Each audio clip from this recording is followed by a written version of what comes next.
குரு பிரம்மா, குரு விஷ்ணு, குருதேவோ மகேஸ்வரக, குரு சாட்சாத் பரபிரம்மா, தஸ்மை ஸ்ரீ குருவே நமக. என் அன்பு ஸ்பிரிச்சுவல் டாக் தமிழ் நேயர்கள் அனைவருக்கும் என் அன்பு வணக்கங்கள். 2026 பராபவ தமிழ் புத்தாண்டு வாழ்த்துக்கள். வாழ்க வளமுடன். All the best. ஆயுள், ஆரோக்கியம், ஐஸ்வர்யம், மன நிம்மதி, சந்தோஷம் எல்லாம் உங்கள் குடும்பத்தில் சந்தோஷமாக வாழணும் அப்படிங்கிறது என்னுடைய சின்ன கோரிக்கை. 12 ராசிகளுக்கு எப்படி இருக்கும் இந்த தமிழ் வருஷம் அப்படின்னு பார்க்கலாம்.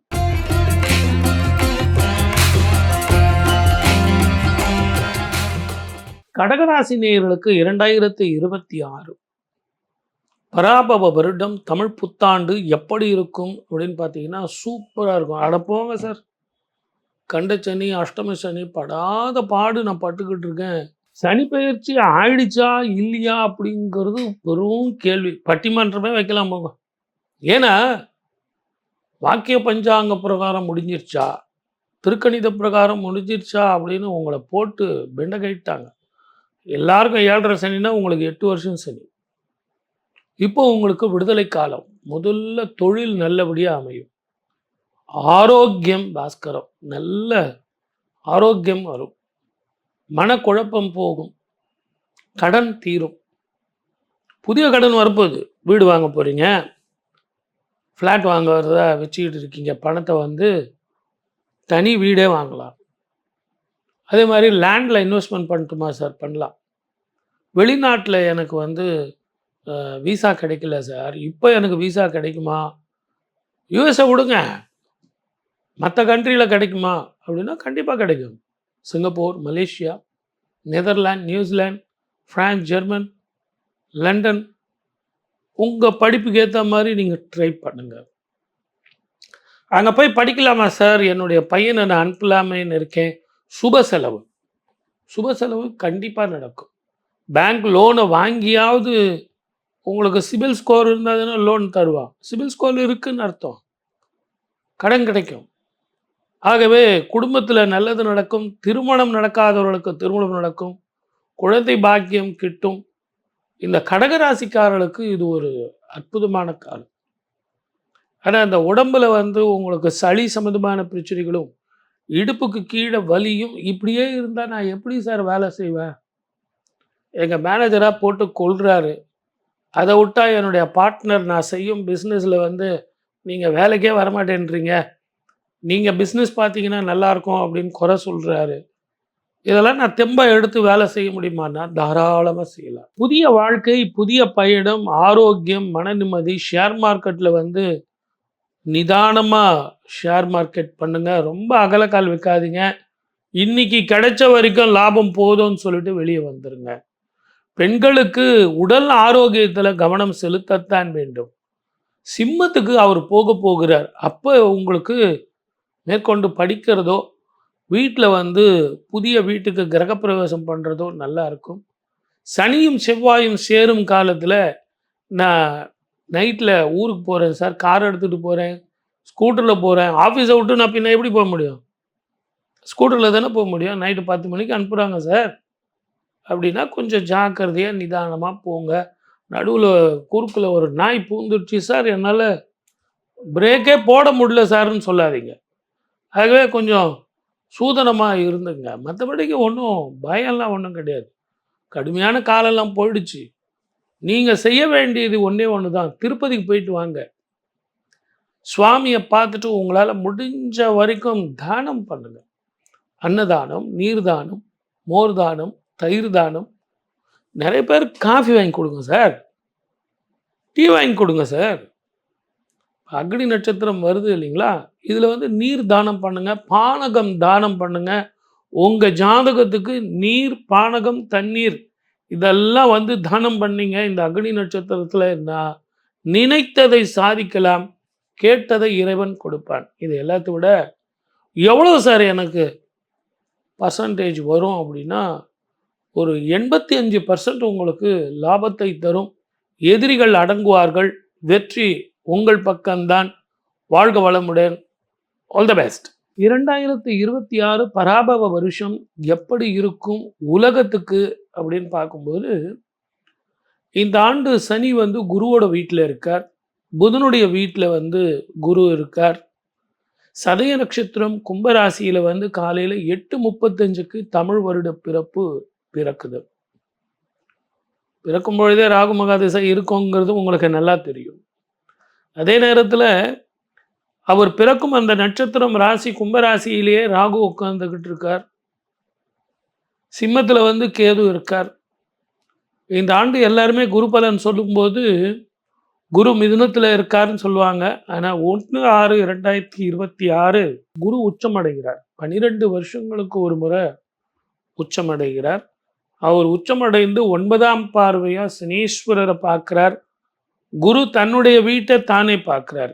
இது ஒரு விசேஷமாக இருந்தாலும் 12 வருஷங்களுக்கு ஒரு முறை தான் இப்படி ஒரு அபூர்வம் அதிசயம் நடக்கும். குரு பார்க்க கோடி நன்மைன்னு சொல்லுவாங்க. ஏன்னா இந்த குரு தன்னுடைய வீட்டை பார்க்கும்போதும் சனீஸ்வரனுடைய கோபமும் தாபமும் குறைஞ்சு விடுது.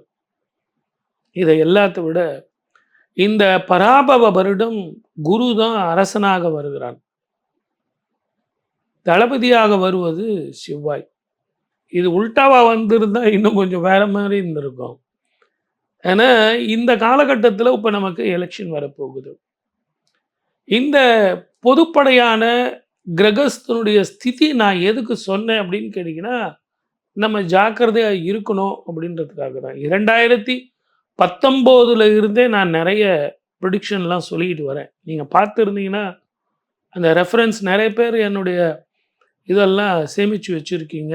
உங்களது அன்புக்கு ரொம்ப நன்றி. 2019 டிசம்பர்லேயே நான் 2020க்கான ஆண்டு பலன் சொல்லும்போது,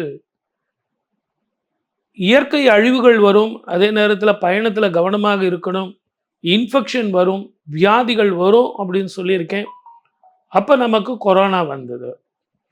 அதே நேரத்தில் 2031 வரைக்கும் சனீஸ்வரர் ரிஷபத்தை மாறும் வரை உங்களுக்கு ஒரு பதட்டமான சூழ்நிலை இருந்துக்கிட்டே இருக்கும். ஒரு பிரச்சனை போனால் ஒரு பிரச்சனை, அதே நேரத்தில் உங்களுக்கு போர் பதட்டம், தீவிரவாதங்களால் பிரச்சனைகள், வேற்றுமொழி இனத்தவர்களால் பிரச்சனைகள், உள்நாட்டு கலவரங்கள், பயணத்தில் பிரச்சனை, நீரினாலும் நெருப்பினாலும் தீயினாலும் இயற்கை அழிவுகளாலும் நேச்சுரல் கலாமிட்டிஸ், வெள்ளம், இதெல்லாம் பிற்கூற்றிலே இருக்கும், முற்கூற்றிலே வறட்சி இருக்கும், அதிகமான வெயில் இருக்கும். இந்த காலகட்டத்தில் இப்படியெல்லாம் ஏன் சார் இருக்குது, எங்களுக்கு ஒரு நிம்மதியான வாழ்க்கை எப்போ தான் வரும் அப்படின்னா, சனியும் செவ்வாயும் சேரும் காலம், சனி செவ்வாய் பார்க்கும் காலம்.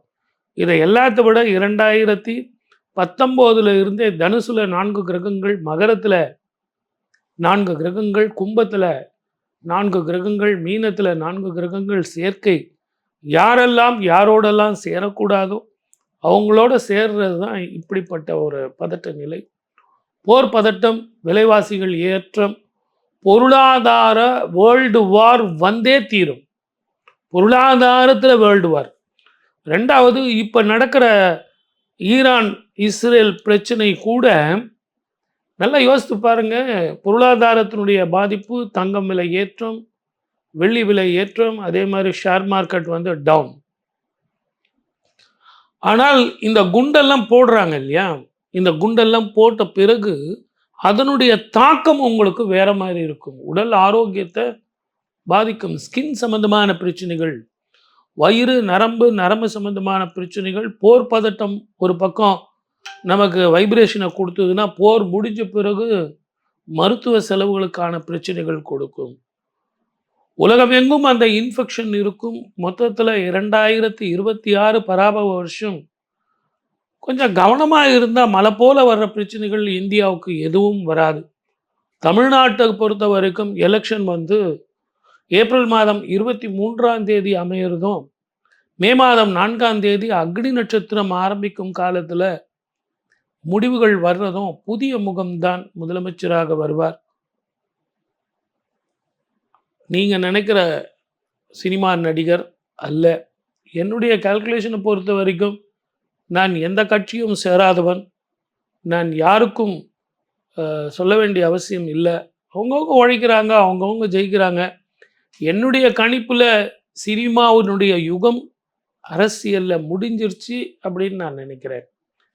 அதே நேரத்தில தெரிந்த புதுமுகம் உங்களுக்கு புதிய முகம் முதலமைச்சராக வருவார் அப்படிங்கிறது என்னுடைய கணிப்பு. மக்களாட்சி தான் அமையும். மக்கள் யாரெல்லாம் விரும்புகிறார்களோ இப்போல்லாம் மௌன புரட்சி மௌனியாக இருக்காங்க. சார் நீங்க யாருக்கு சார் ஓட்டு போட போறீங்க? அப்படின்னா ஒருத்தனும் சொல்ல மாட்டேங்கிறான். கருத்து கணிப்பு முன்னாடிலாம் எடுத்து ரொம்ப தெளிவா சொல்லுவாங்க. ஆனா இப்ப மக்கள் எல்லாம் அப்படியே இரும்பு மாதிரி கெட்டி கெட்டி போய்விட்டார்கள். இந்த தேர்தலுக்கு பழகி போயிட்டாங்க. ஏன்னா 1950ல இருந்தே தேர்தல் வந்து வந்து வந்து இதையெல்லாம் பார்த்துட்டாங்க. ஓப்பனா பேசி என்ன சார் ஆக போகுது? நேரா போயிட்டு நமக்கு யாரை பிடிக்குதோ அவங்களுக்கு ஓட்டு போட்டு வந்துடலாம். வெளியே வந்து யார் கேட்டாலும் உங்களுக்கு தான் நான் ஓட்டு போட்டேங்க அப்படின்னு சொன்னா அந்த கருத்து கணிப்பு சரி வருமா? அதே மாதிரி தான் ஜோதிடத்தில் யார் வருவாங்கங்கிறது தெளிவாக சொல்லலாம். ஆனால் எல்லா கட்சிக்காரர்களும் கூட்டணி அமைச்சுக்கிட்டு எவ்வளவு கஷ்டப்பட்டு 234 தொகுதியில் இந்த உச்சம் பெற்ற வெயிலில் வந்து அக்னி நட்சத்திரத்தில் தன்னுடைய வேர்வையெல்லாம் சிந்தி உழைத்து மக்கள் ஓட்டை வந்து கேட்குறாங்க. இதை நாம் 2 பேரும் உக்காந்துக்கிட்டு ஏசி ரூமில் உக்காந்துட்டு இவங்க தான் வருவாங்க அவங்க தான் வருவாங்கன்னா அது நல்லா இருக்குமா? ஆகவே பொறுத்திருங்கள், மக்களாட்சி மலரும். மே 4ஆம் தேதி வரை எது எப்படி இருந்தாலும் வாழ்க்கை சந்தோஷமாக இருக்கணும். வாழ்க வளமுடன். All the best. 12 ராசிக்காரர்களுக்கு பலன்களும் பரிகாரங்களும் சொல்லியிருக்கேன். அந்தந்த ராசிக்கு உண்டான பலன்கள் 100க்கு எவ்வளோ மார்க் சார் எடுக்கலாம் அப்படிங்கிறதும் ஒரு இன்ஸ்டன்ட் ஃபுட்டு மாதிரி உங்களுக்கு கொடுத்துருக்கேன். சார் ஜோதிடங்கிறது என்ன சார்? நல்ல ஞாபகம் வச்சுங்க. என்னதான் கிரகங்கள் நமக்கு பிரச்சனையாக இருந்தாலும் எந்த கட்டத்தில் நம்ம தப்பிக்கலாம்? 12 கட்டத்தில் எந்த கட்டம் எனக்கு லாபம் தரும், மன நிம்மதியை தரும், வெற்றி தரும் அப்படிங்கிறது தான் கணக்கு. ஆகவே தயவு செஞ்சு மன சஞ்சலம் வேண்டாம். எல்லோரும் எல்லாம் பெறணும். அதை தவிர வேற ஒன்றறியேன் பராபரமே அப்படிங்கிறது தான் இந்த நிகழ்ச்சியினுடைய முடிவு. ஆகவே 12 ராசிக்காரர்களும் இந்த பலன்களை கேட்டு பரிகாரங்களை செஞ்சு எது எப்படி இருந்தாலும் என் தாய்க்கன்றோ தினம் தினம் என் கவலை, எனக்கு என்ன சார் கடவுள் இருக்கும்போது அப்படின்னு சொல்லிட்டு உங்கள் ஜாதகத்துக்கு கிரக நிலைகள் எப்படி இருக்குன்னு ஜோதிடர்கிட்ட போய் கேட்கணும். இதெல்லாம் பொது பலன், ஒரு இன்ஸ்டன்ட் ஃபுட்டு. ஆகவே உங்கள் ஜாதகத்தை ரெஃபர் பண்ணிங்கன்னு சொல்லி வாய்ப்பளித்த அத்தனை நல்ல உள்ளங்களுக்கும் நன்றி, வணக்கம். சர்வே ஜனா சுகினோ பவந்து.